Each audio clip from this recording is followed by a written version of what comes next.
pues se llama Brian, se llama Jonathan, se llama Kevin, eh, en fin, tantos nombres que no saben ni qué y que, como tú dices, se ganan. Entonces, pero a ver, así cada uno de ustedes, ¿qué significa tu nombre?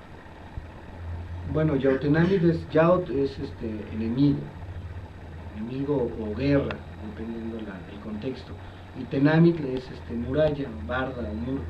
Entonces sería la muralla enemiga o la muralla en guerra. Es la traducción de mi nombre. Sí, para que vayamos aprendiendo más de ustedes. ¿Y tú? Bueno, en este caso, pues yo también tengo dos siembras de nombre. Voy a decir la segunda, Yaolmeca. Y bueno, pues de alguna manera la, la persona que nos lo siembra, pues ellos tienen una idea y nuestro trabajo es entenderla, tratar de discernir y trabajarlo. Entonces, también la raíz es Yao, que es guerra o guerrero, podría también ah, decirse cuando es una persona. Y Olin es movimiento y Mecat es mecate.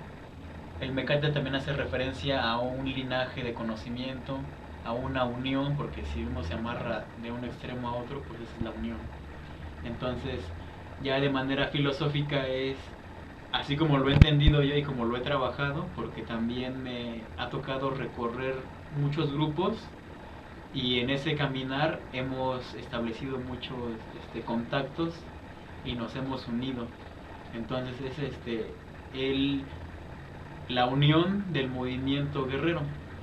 Entonces cuando nos unimos y nos movemos, esa guerra nos ayuda a trascender nuestros miedos, nuestros límites. Qué Entonces, interesante. bueno, ese es mi trabajo y todavía me faltan muchas formas y mucho trabajo que trascender, ¿no? Pero es el inicio y es lo que ha marcado mi camino para seguir trabajando.